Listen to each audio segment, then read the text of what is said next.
While many board games are played in groups with our friends and family, wargaming tends to be a head-to-head affair. I can't help wondering if we're missing a trick.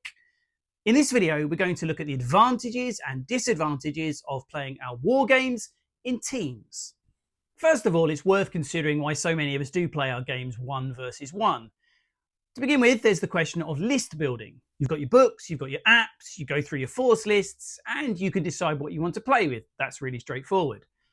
There's also the question of convenience. With such busy lives that we lead these days, if you've just got one other person to try and fit into your schedule, that's also a little bit easier.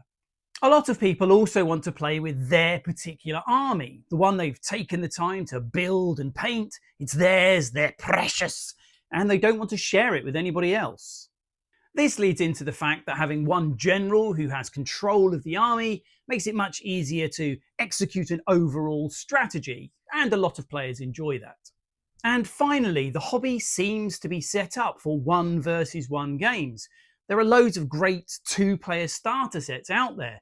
I don't know of any 3 or 4-player starter sets, so surely one versus one is what we're used to, and this is the way we should play our games.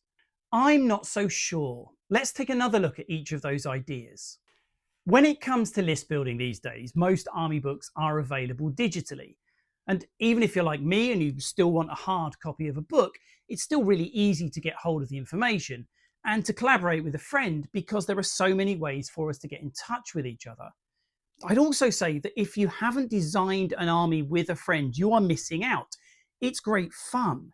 The anticipation for a game builds even more than normal if you know that you're going to work alongside somebody. You're weighing up the strengths and weaknesses, not just of your own force, but of theirs as well, and thinking, how can we best work together and control the battlefield? It adds a whole nother layer to that preparation.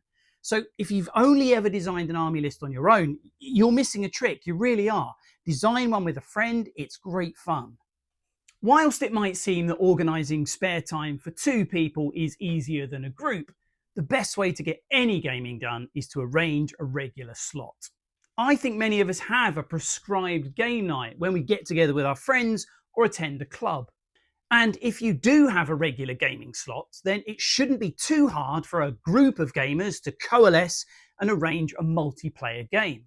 In fact, there's a sort of inertia that pulls you to game nights where more than one person is involved because you don't want to let the gang down, even if you're a bit tired or busy.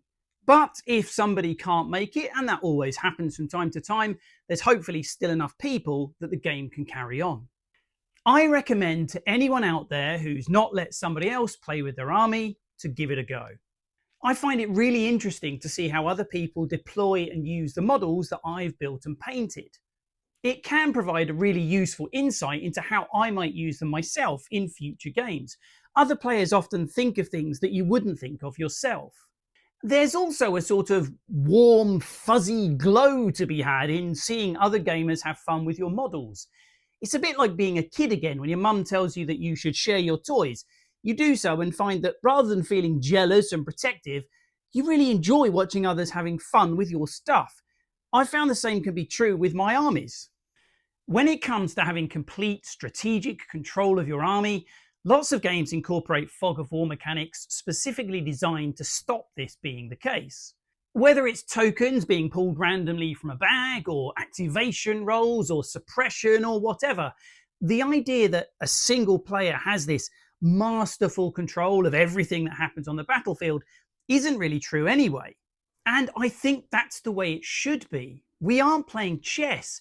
We're playing a game that embraces randomness, and reacting to the chaos of the battlefield and deciding what to do is all part of the fun. Doing that with a buddy or two makes the game even more enjoyable. That negotiation of which forces to move around the battlefield, how to redeploy, everybody's got their own ideas. I just think that adds another level of fascination to the game and makes it even better.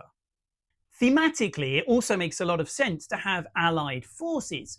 Most battles, whether fictional or historical, tend to have more than just 2 sides, which can introduce different objectives to your games, and that makes everything more interesting. Instead of just side A trying to defeat side B, Each force within a side now has its own goals and is trying to achieve something for themselves. That can make games much more exciting. You might also have a game where some people know the rules much better than others. If you organise your teams around this fact, this can become a great way to introduce someone to the hobby or to help them develop their skills. I love running demos for new players, which tend to be 1 versus 1. And during these games, you can't play at full tilt for obvious reasons. If you have a couple of newbies and a couple of old hands arranged into teams, this can become a really engaging and supportive way to play a game. I think it's the best way that new players can learn. Finally, having other people on your side means there's someone with whom to share your victories or your defeats. Commiseration is always better with friends, and success is sweetest when there's plenty to go around. I encourage you not to think of 2-player starter sets as limiting your gaming options. Plenty of companies produce a range of beginner sets or expansions specifically designed to build on starter forces. So if you're looking for models for a team rather than just 2, it's really not that hard. Wargaming rocks. Wargaming in groups, for me, is even better.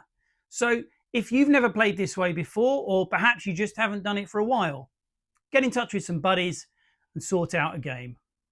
What do you think? Is wargaming better with intense 1-to-1 battles, or do you share my love of group gaming?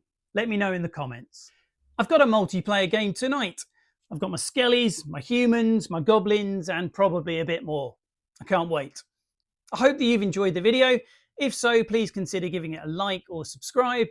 I hope to see you again soon, and until then, keep rolling.